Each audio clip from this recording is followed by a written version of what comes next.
عاشق بقالي سنين ولا غيرك في بالي. Buenas tardes a todos y a todas, esto es Paseos Imaginarios, mi nombre es Adrián Dick Preston, Pipa acá para los amigos. Hoy vamos a compartir todo el programa con Adrián Taunus, que realizó con un grupo de gente una película que se llama Octubre, sobre la desaparición de estudiantes. Bienvenido, Adrián, ¿Qué tal? A mis paseos imaginarios. ¿Qué tal, Adrián? ¿Cómo estás? Un gusto estar acá, muchas gracias por la invitación. No, vos sabés que muchas veces los oyentes, algunos son como muy tímidos, y cuando yo hablo y de cine y de todo, ¿cómo es la elaboración de una película? O sea, ¿por qué un escritor se sienta en su máquina, en su impresora, en su computadora, el misterio de la hoja blanca, el pintor también en el bastidor blanco? ¿Cómo son los pasos y por qué hicieron Octubre? Bueno, la película se llama Octubre 23, una historia de estudiantes secundarios, y quizás sin saberlo la película empezó muchos años antes. Nosotros con uno de mis compañeros, somos tres los que hicimos la película, además de gente que colaboró, fuimos al colegio donde estos chicos cursaron en la década del 70. Nosotros fuimos al colegio en la década del 80. En el 84 entramos con 13 años en plena primavera democrática. Llegamos todos con alguna camisa, algún pantalón oscuro, y nos dijeron: no, chicos, a partir de mañana pueden venir vestidos como quieran, ya estamos en democracia. Bueno, nos encontramos con ese contexto de libertad, de enterarnos, cada uno venía de colegios distintos, de lo que eran los centros de estudiantes. Empezamos a participar con Martín Vergara, que fue el de la idea de hacer este documental, y muchos años después, en el año 2014, él trabajó mucho tiempo en televisión, y yo me manejé también con el tema de medios, y estudié cine, periodismo, y me convocó para ver si no quería hacer con él y con un compañero de trabajo de él, que es camarógrafo y editor, Federico Coringrato. Me invitó a participar de la película, a ocuparme sobre todo de la parte de producción, sobre aquella historia que a los 13 años, en un acto en memoria de los chicos desaparecidos del colegio, nos enteramos a los 13 años de lo que había pasado. Recuerdos vagos que nos quedaban 30 y pico de años después.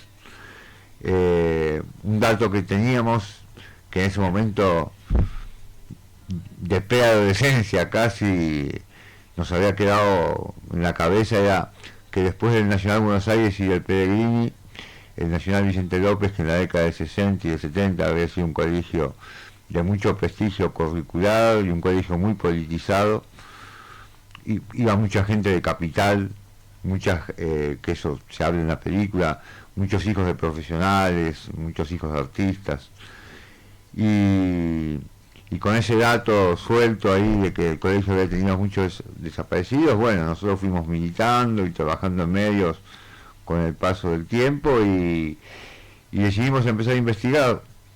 La investigación empezó yendo a una biblioteca popular, la Biblioteca Popular Sudestada, que está ahí nomás de Puente Saavedra, y nos encontramos con una gacetilla tipo fanzine, donde había distintos artículos, y había un artículo que hablaba de los desaparecidos del colegio.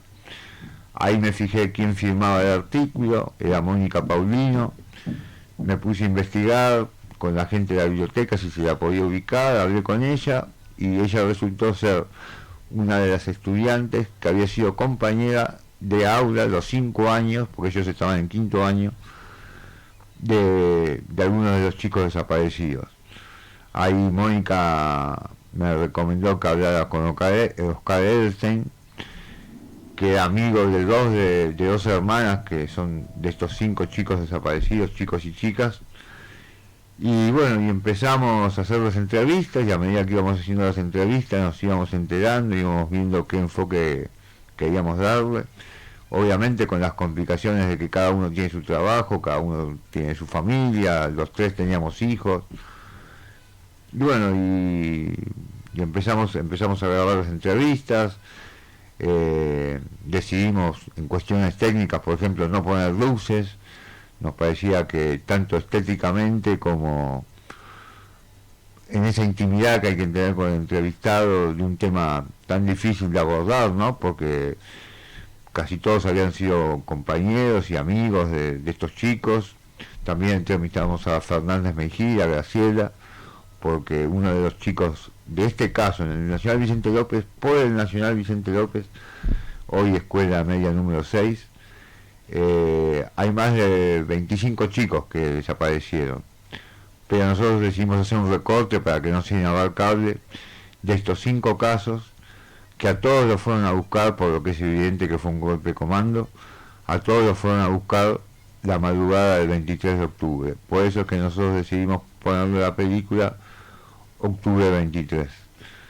Y bueno, el proceso, como todo proyecto independiente, llevó su tiempo. Hubo meses en los que por ahí no hacíamos nada y nos llamábamos, bueno, dale, organicemos una entrevista para la semana que viene y sigamos grabando. Y bueno, la pudimos llevar adelante. Fue un trabajo súper enriquecedor.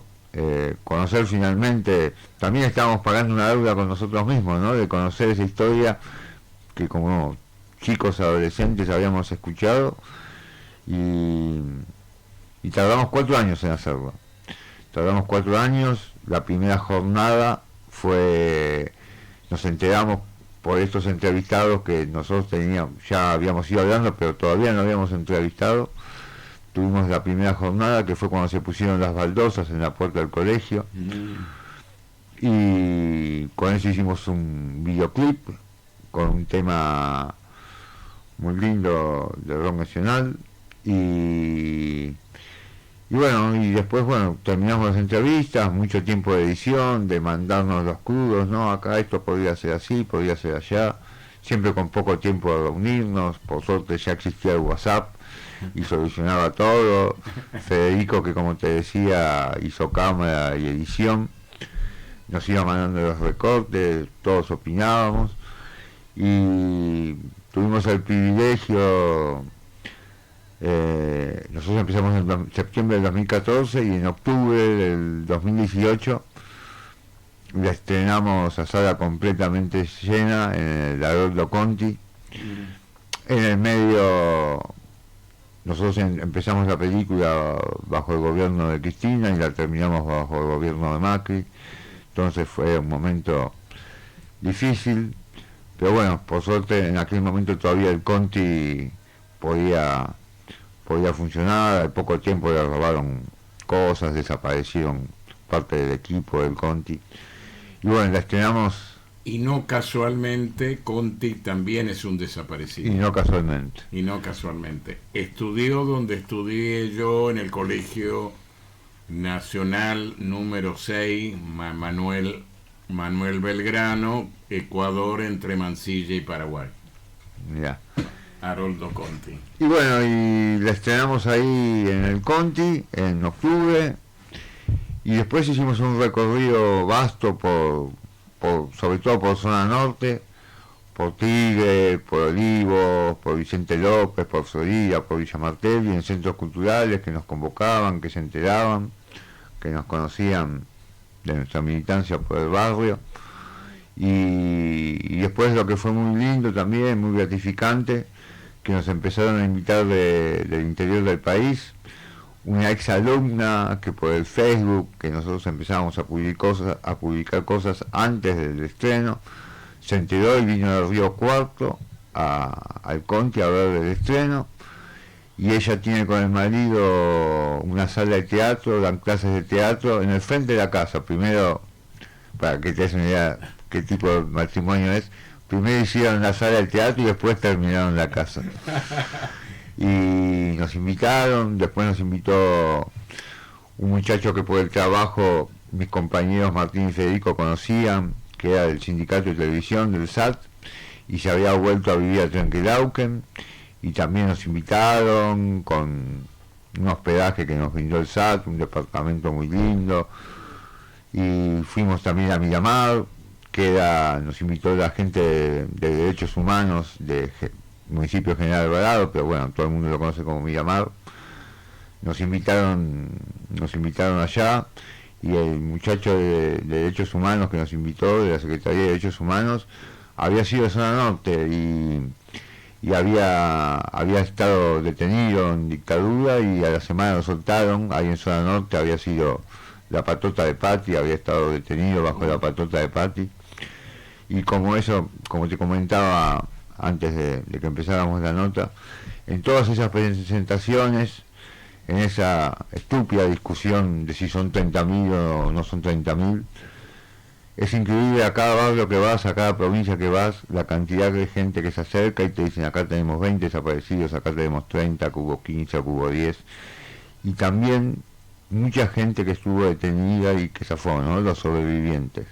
Según tengo yo la estadística, en el país funcionaron 800 centros clandestinos. Centros clandestinos. Sí. O sea, entre paréntesis, campos de concentración. Sí. Estos chicos, de algunos hay pruebas, de algunos hay testigos, como casi toda la gente de Zona Norte estuvieron en Campo de Mayo. Claro. Ellos estuvieron en Campo de Mayo. Y de los 5 chicos, las hermanas Zimmerman, Leticia Beraldi, Pablo Muñiz y Pablo Fernández Mejide. Leticia Beraldi no desaparece esa noche. A ella la van a buscar, pero ella ya estaba advertida y se había ido a Chipoleti. En el 77, o sea, más o menos un año después, los militares del lugar de ahí de Chipoleti organizaron en un cine para los chicos de los colegios secundarios del lugar una película, un documental contra la guerra, contra la subversión, ¿no? Adoctrinando a los chicos. Y Leticia lamentablemente cometió el error de hacer unas preguntas que llamaron la atención, y bueno, al poco tiempo desapareció ella en Chipoleti. Pero a ella esa misma noche del 23 de octubre del 76, como a sus 4 compañeros, la habían ido a buscar. Contame, Adrián, vos sabés que las películas, según mi y pequeña o gran ignorancia, tienen como un guión, y ese guión se escribe, ese guión está físicamente. De esto hay un guión escrito. ¿Cómo se hizo todo esto? No hubo guión. Digamos, el guión se fue armando a medida que teníamos las entrevistas, y a medida que íbamos haciendo entrevistas íbamos teniendo más preguntas para el siguiente entrevistado. Y una vez con todo ese material, como me decías vos del escritor con la hoja en blanco, es sentarse y bueno, hay que dar una forma. La forma que encontramos como para esquematizarlo un poco fue dividirlo en capítulos. La adolescencia, la escuela, la noche, ¿no? Así fuimos, y ahí le fuimos encontrando la forma, pero no hubo un guión previo.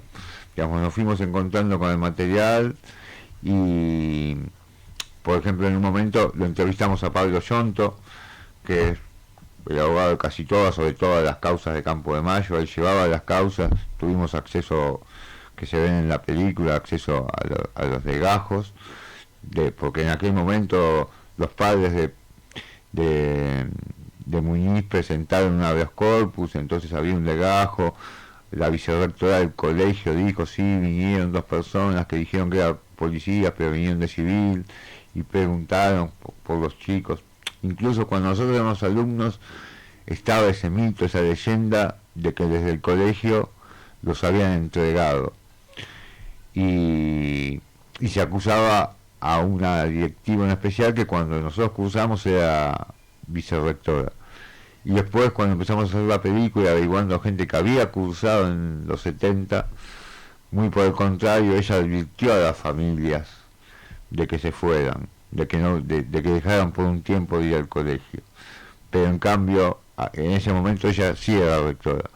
Hubo una vicerrectora de apellido Sheckman que es la que, digamos, la que denunció a los chicos. Además, que incluso yo eso lo viví ya en los 80, viste que había como un estereotipo un poco del matrimonio, el hombre castrense y la mujer docente, ¿no? Sí, claro. Bueno, nosotros llegamos a recibir esa cosa residual de que no sé, y además veíamos las opiniones que tenían.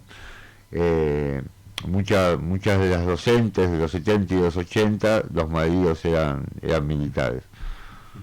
Incluso en la película lo cuenta, los y las entrevistados los llamaban a reuniones, les preguntaban de qué religión eran, ¿no?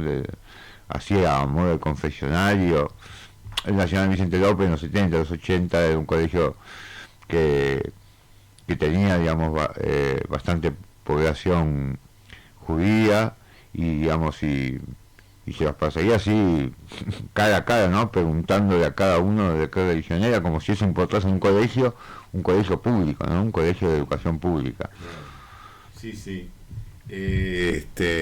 Yo una vez recomendé, cuando fueron los 50 años, ahora el 24 y de marzo, porque mucha gente, porque hay muchos libros sobre el 70, pero a mí particularmente, y después se los pasé en su momento cuando salieron, fue La voluntad de Anguita y de Caparrós, cuando Caparrós era otro Caparrós, era el otro. Ahora, y lo aclaré a la audiencia porque acá tengo algunos fanáticos y fanáticas de Caparrós.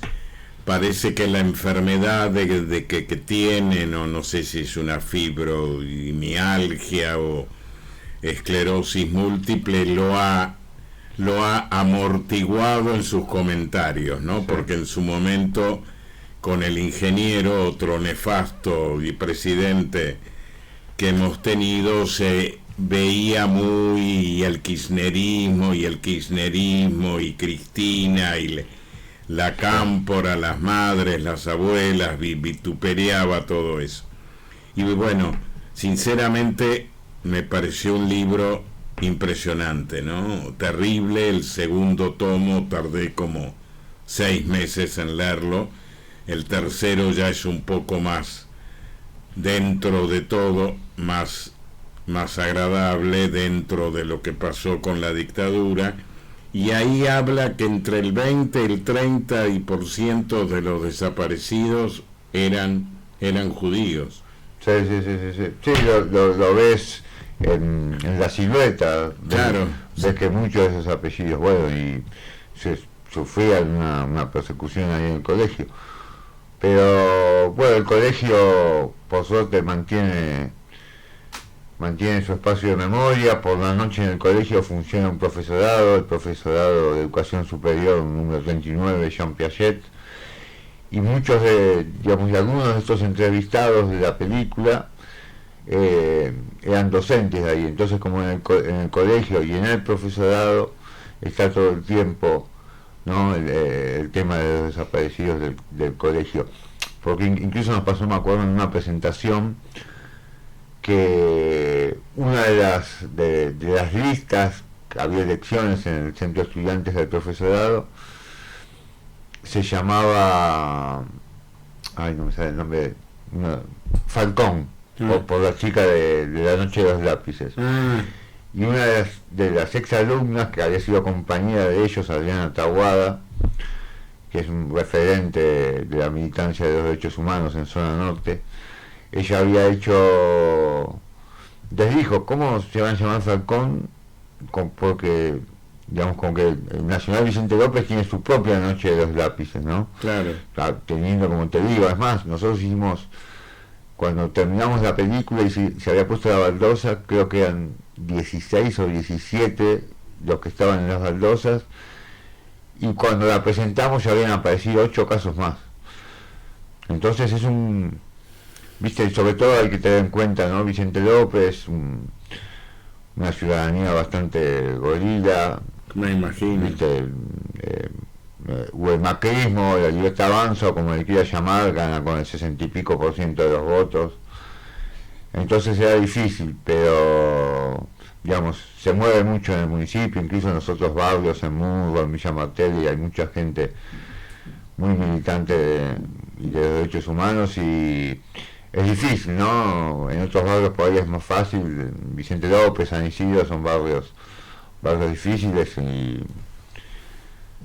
complicados para... Te hago una pregunta.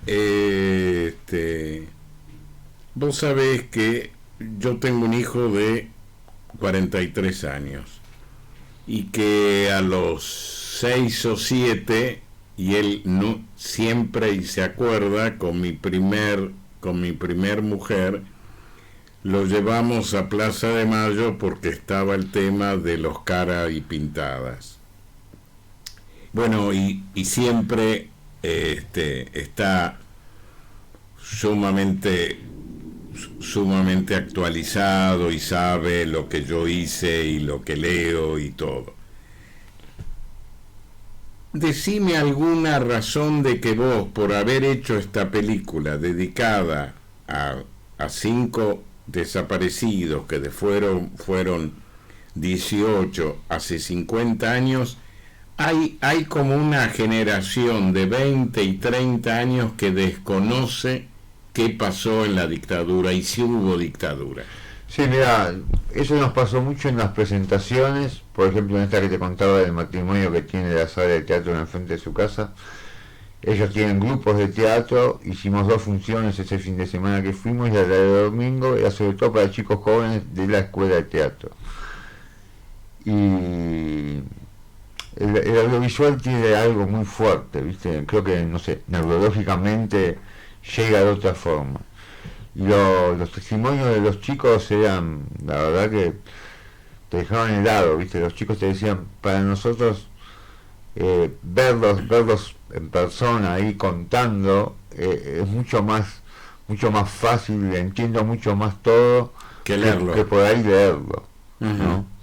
Y incluso uno de los chicos nos dijo, para nosotros nuestro primer desaparecido es Santiago Maldonado. Claro. Digamos, como que tuvimos acceso a el desaparecido a través de lo que pasó con Santiago Maldonado. Pero te digo que es una de las cosas que quizás sin saberlo, o inconscientemente o conscientemente, un poco la película está dirigida a la juventud, ¿no? Todos tienen, como yo tengo una hija de 22 años, Martín también, Fede tiene una hija adolescente, pero la respuesta que encontramos en las presentaciones de los chicos jóvenes, incluso en una que hicimos dentro del colegio, que nos costó, por ser del colegio del municipio de Vicente López, nos costó tener acceso, pero finalmente la pudimos presentar en el colegio, dentro del colegio, y se nos acercaban los chicos o del profesorado del colegio y nos decían, mira, yo nunca había escuchado de esto, en mi casa te decían, no, pero bueno, por algo se lo llevaron. Claro, en algo andaban, por algo será. Por algo será. O la verdad que nunca había escuchado, me interesa, pasame el link, la quiero ver, me voy a poner a leer.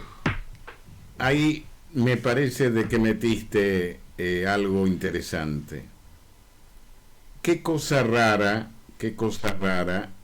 que los padres, vos sos padre, tenés una hija de 22, el otro director, un adolescente. ¿Por qué es tan cerrado el tema? O sea, yo lo que creo, porque por algo lo votaron a este energúmeno nefasto, sádico,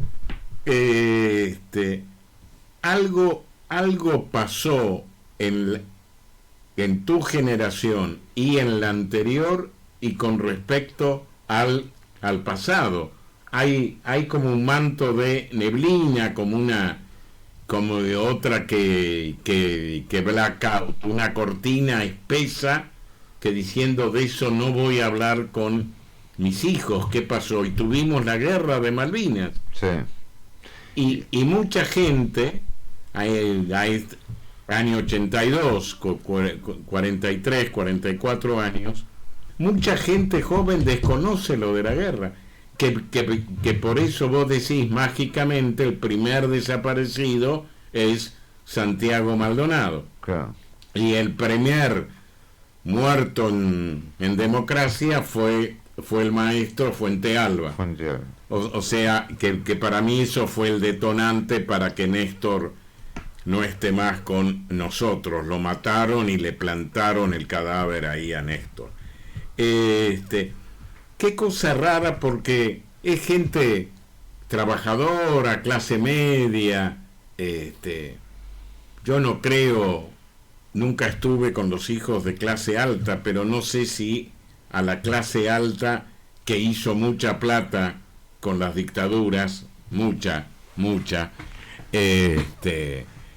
y entonces es un factor social, la negación es un factor cultural. ¿Vos qué pensás? Mira, creo que los contextos hacen mucho a los momentos. Por ejemplo, en una de las presentaciones, exalumnos del colegio que vinieron, varios eran de la década del 90. Ajá. Y así como nosotros en toda la década del 80 el centro de estudiantes había sido muy fuerte y esto se divulgaba todo el tiempo, los ex estudiantes del mismo colegio de la década del 90 te dicen que nunca les hablaron del tema. Que hoy ya son muchachos grandes, pero te decían que en el colegio durante la década del 90 el tema de desaparecidos, el tema de dictadura no se había tocado. Qué bárbaro, qué horror, qué horror, qué vergüenza. Sí, bueno, y la educación, los padres, Sí, los abuelos, porque hace 50 años, hace 40 o hace 30, esos chicos de 15, 20 años tenían a su abuelo joven, a su abuelo y a su abuela jóvenes, y tampoco eso ni por generación ni por carácter transitivo se habló ni del abuelo ni el hijo de eso, ¿no? sí, creo que también el discurso, ¿no?, de las clases dominantes, no sé, del bombardeo del 55. Sí, claro. Está acá, es oculto. Total, está casi oculto. Sí, Y nadie. hubo un ejército que bombardeó a su propio pueblo. Claro, exacto, exacto. Y está casi oculto, es increíble. Con Cristo vence en los aviones. Sí, imagínate del 55, el 0,08 debe saber. Sí, ¿Qué pasó? O Sí, sea, sí. Pasa que, bueno, te instalan discursos, ¿no? Como la grieta, dividen el país. Ellos pintaron Viva el Cáncer. Claro. Hace 70 años pintaron Viva el Cáncer. exacto. Y, Claro. y hace 100 y pico Cordero a los Indios. Claro. Y fueron siempre los mismos, Claro. ¿no? Los grandes pensadores y los ilustrados que fueron a Francia en el siglo XIX venían con la idea de copar el territorio. Vos no sé si sabés, sos más chico, pero mi viejo a los 15 me regaló Historia de la Argentina de Pepe Rosa. Y Pepe Rosa, no sé en qué volumen, porque eran como 8, 10 volúmenes, esa edición, hablaba definitivamente que la conquista del desierto fue una guerra financiada por los oligarcas, Sí, y que se dividieron la Patagonia. Ahora la Patagonia está vendida a los sionistas, no sé, hay un desastre, pero fue como el botín de guerra. Ustedes me echan a los indios y yo les doy tierras. Sí. Y muchos, y coroneles, capitanes y generales de que lucharon, tienen los bisnietos o los chonos tierras en la Patagonia. Sí. Los Martínez de Oro, los Larreta. Claro, los Brown Menéndez, la Anónima. O sea que bueno, entonces es un qué bueno lo que vos dijiste, ¿no? Yo soy y de los libros, pero creo que lo visual tiene más rapidez de asimilación y de digestión. Sí, sí, también ahí tuvimos el tema, viste, teníamos, no sé, como 14 horas de material crudo, bueno, como te decía antes, ¿no? Y ahora qué hacemos con esto, y nos pusimos un límite, hablamos con gente del palo y nos decían, no se pasen de hora 20, logramos hacer eso, cerrarlo en 1 hora 24, porque ahora la gente mira cosas de 20 segundos en el teléfono, y creo que lo conseguimos, que quedó bastante concisa, condensado, ¿no? Buscar intensidad y tensión, pero quedó bastante condensado.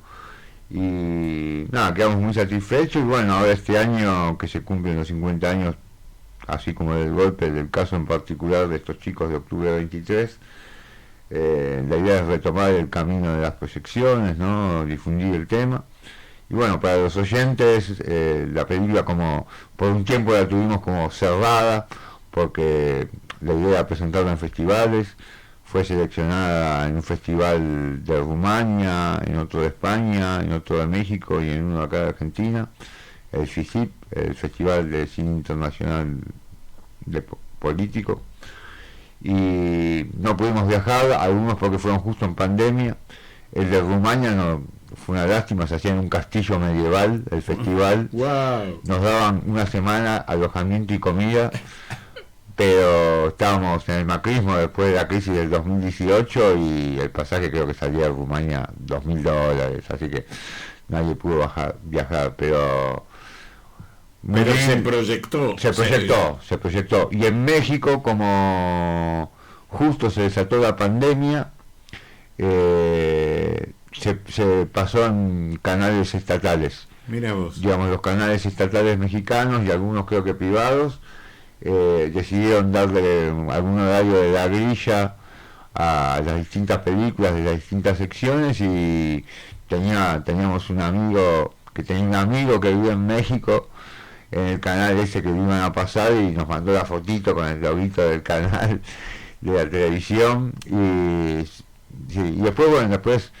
lo presentamos también en la Biblioteca Nacional, lo presentamos en el Centro Cultural de San Martín.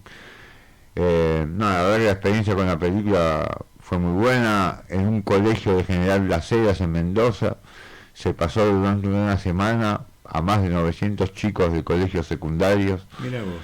Y todo gente militante de otro lugar que se enteran y nos escribía y nos pedía permiso. Y bueno, como te decía antes, para los oyentes, la película ya está en YouTube.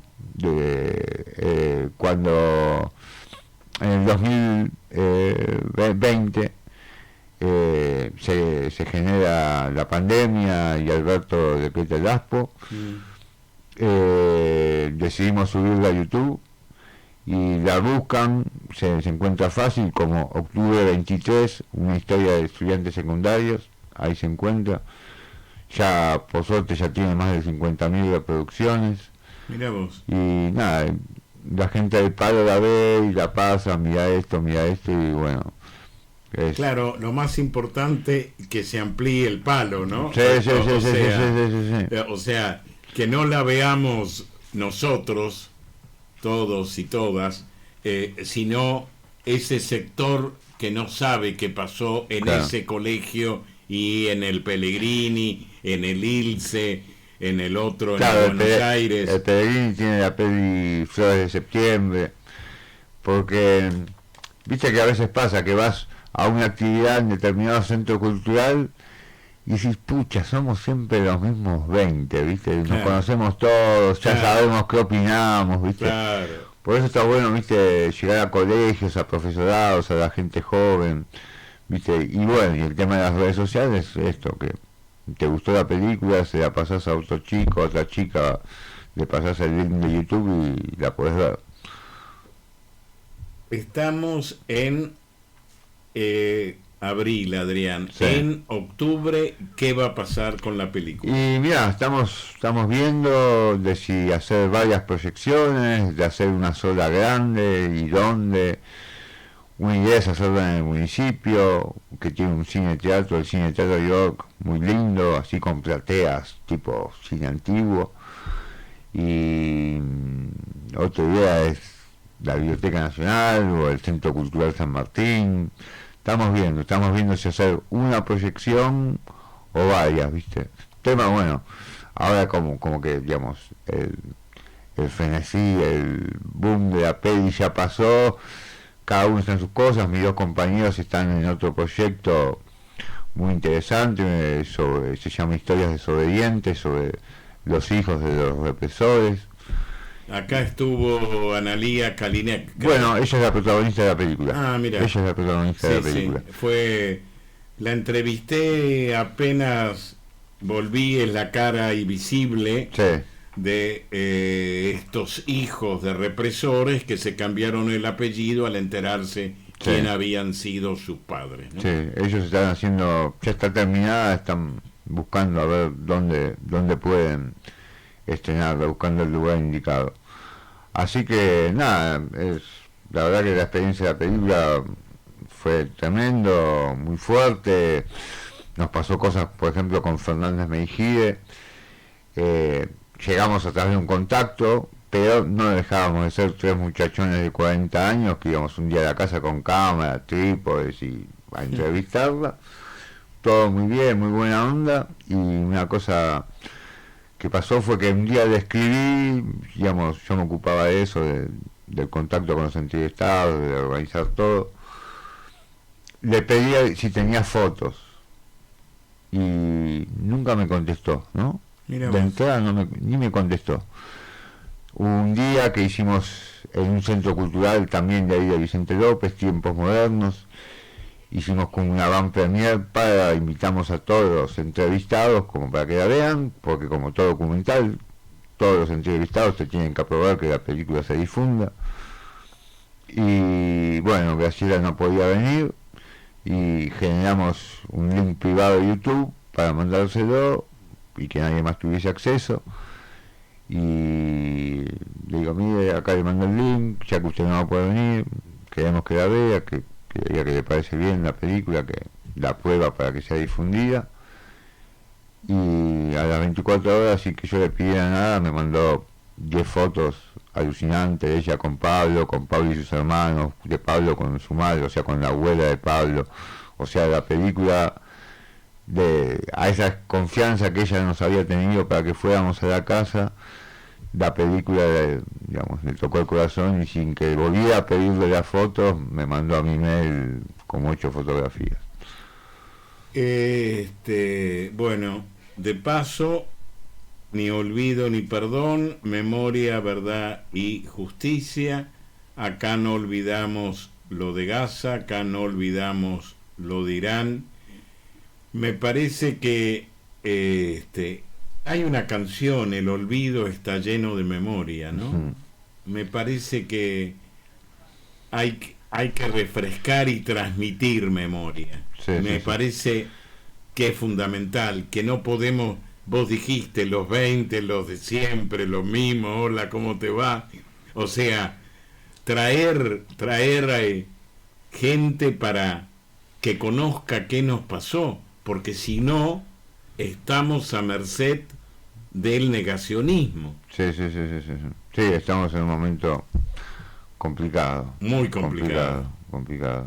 Bueno, Adrián, un gustazo. Antes que me olvide, agradezco a Cristina Brianti, mi RPP de lujo que tengo. Gracias a ella he llegado a Adrián. Hoy me ha enviado 3 libros, o sea que Cristina, y muchísimas gracias realmente.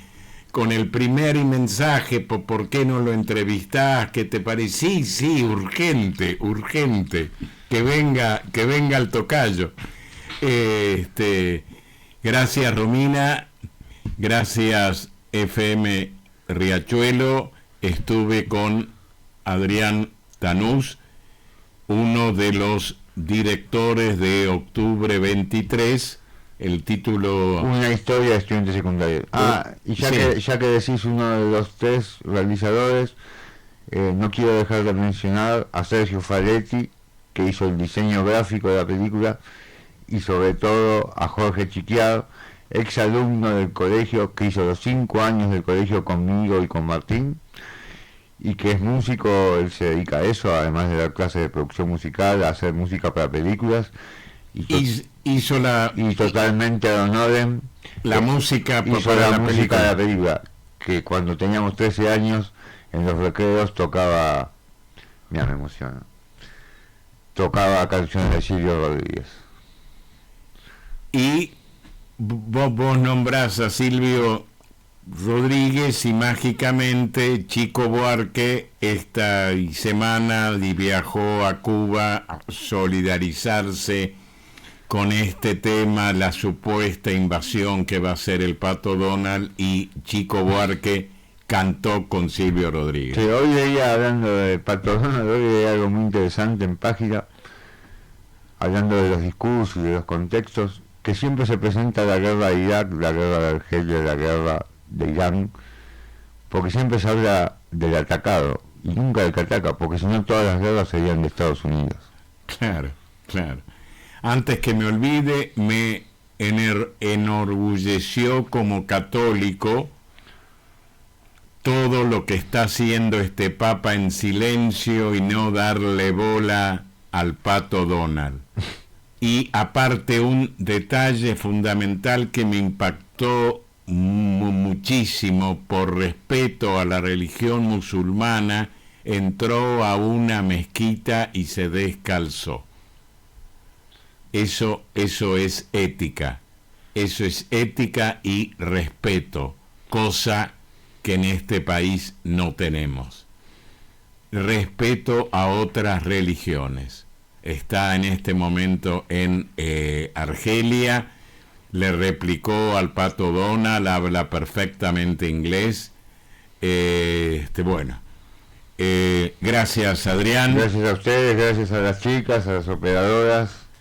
Ha sido un... antes que me olvide, a las chicas y a las operadoras, acá Adrián promete, si la película les interesa, proyectarla acá, fecha y lugar donde sea. Sí, sí, sí. O sea que bueno,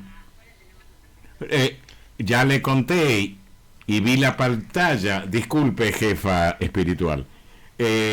Bueno. Hacemos charla, hacemos cine de debate después, no hay problema. Bueno, doble gustazo. Un gusto, Adrián, muchísimas gracias por la invitación, un placer enorme estar acá. Para mí también. Memoria, verdad y justicia, fueron 30.000, no jodamos más. Gracias.